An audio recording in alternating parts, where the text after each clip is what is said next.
Okay, good afternoon, everyone, and welcome to Public Spin Forum's Innovation and Manufacturing Ecosystems monthly series.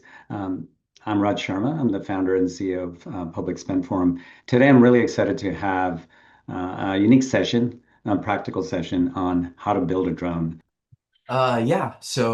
I'm a mechanical engineer, undergraduate degree. I've been in the drone industry since around 2012, when I worked on my first drone. As a student, I built my College of Engineering's first working quad rotor drone for my senior design project, and that's when the drone bug bit me, and I've been in the industry ever since. Right now, we work on drone network systems, both in public safety and commercial. They've been using the Raven STEM drone kit as the drone that they use to teach kids that are grades 7 through 9 on basic drone 101, assembly, flashing software, getting the drone flying. Um, we have had kids as young as 10 years old put this drone together. The first really drone companies, like famous ones like DJ out of Shenzhen, Microcopter out of Germany, Dragonfly out of Canada, and then even back in the day, 3D Robotics out of Berkeley, California. These were like the early drone companies about 13, 14 years ago, when the industry was really getting started. That drone you see in the top right corner, the Phantom one, is arguably considered the very first consumer drone in the industry, as in you could walk into a Best Buy, buy this, and with very little technical expertise, get the drone flying. Think of it kind of like left brain, right brain. Like the left brain flight controller is making sure that the drone is healthy, it's flying properly and everything, and the right brain is more of that advanced autonomy applications, if you will. On the drone kit that we're working on today, we're working with an ESP8266. So in a sense, this plugs into the drone flight controller and it creates a Wi-Fi hotspot. You can directly connect to the drone and have a data link using something like this. Most of them are using a cell phone modem, so that gets either sent to, like, a T-Mobile tower or Starlink or whatever. But usually it's on mobile. How a lot of the drones that are doing beyond visual line of sight operations, it's usually done through cellular. The drone will usually have a camera, which is the more important payload, what you use to get your data. So you'll have visual, visible like light or thermal or infrared. The one on the left is the one that we use on our current drone. It's called a Starling. That camera is fully NDAA compliant. The one on the right is made by a Chinese company called SIYI, but it is not NDAA compliant, so you wouldn't be able to use it for applications with the military, for example. Nearly all drones are using a brushless direct current motor, or they just call them brushless motors. In-runners and outrunners. All of these motors are controlled um, through something called an electronic speed controller, basically converting the DC power into the three-phase power that you need to spin the motor.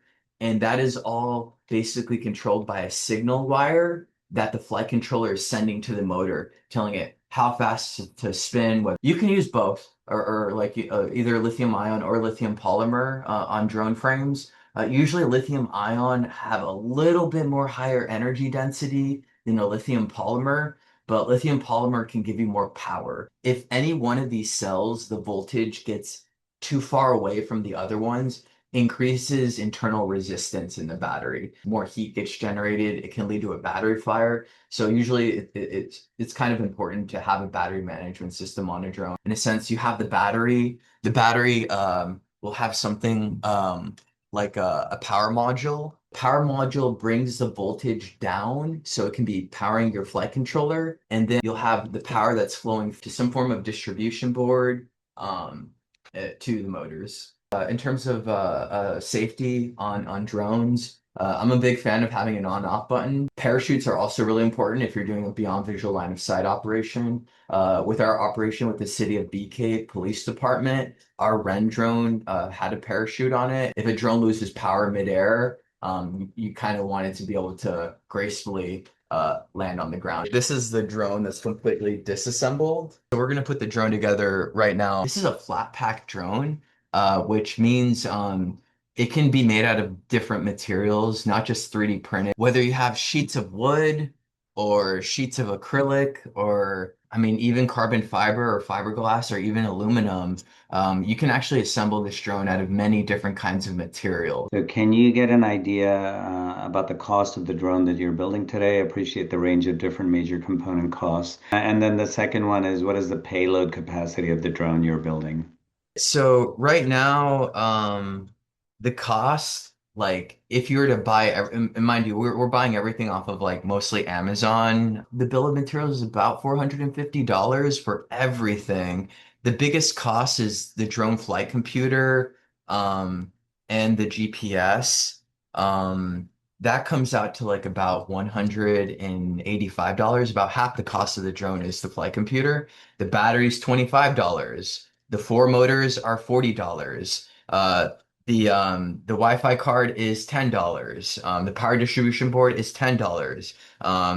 The radio is $60. And like when you add all 10 things together, that's kind of like how it gets to that $450 just a bill of materials. Ideally, I want to get this drone under, if possible, for the customer under 249.99. That's like kind of like in my mind where I want to get to. Kind of, how are you what kind of trade-offs are you considering when you're thinking about, I guess it varies by part, right? And Yeah, component. good GPS. It's actually fantastic for its price. I think it's only like $25. But for example, like our NDA compliant drone, and it's using something called dual RTK, which means it has actually two GPSs on it. Um, each one of those GPSs costs about $650. Mind you, I just said this one right here that we're using on this drone is like 25 bucks.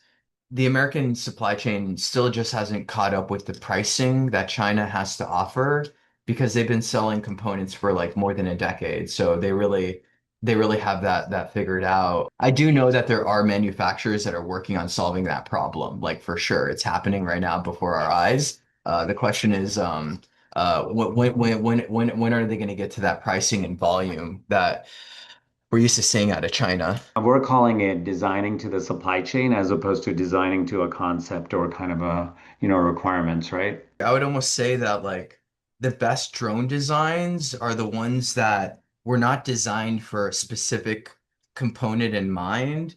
Um, they were designed to be incredibly modular and flexible. Like flexibility on the design front, like it's especially in something as sensitive as drones, like it's everything. You never know what might happen in the geopolitics of the world. Like, I mean, we saw what happened during the pandemic, where Mr. Ford couldn't finish building F-150 Lightnings because they were missing chips that were coming out of Taiwan, Shenzhen, or whatnot.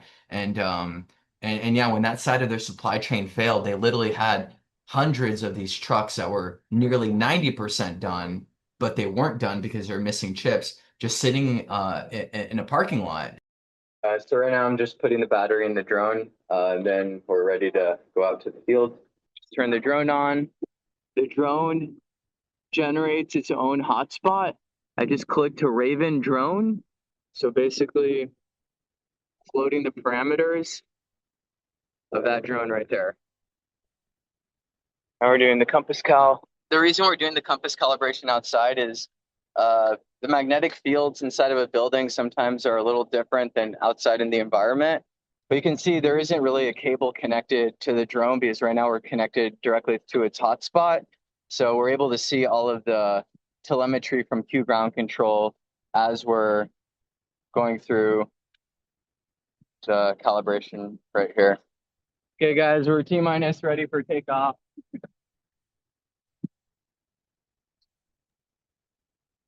All right, let's go.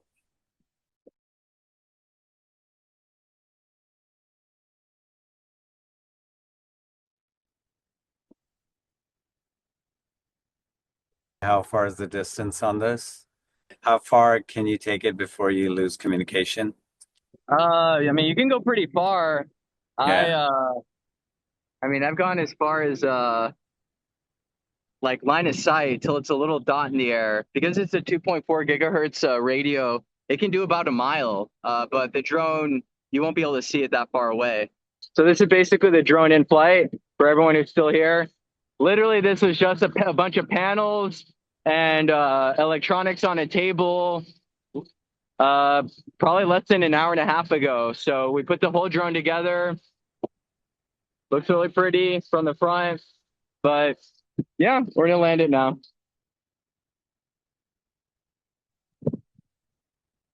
Woohoo! This is awesome. Great, Roger.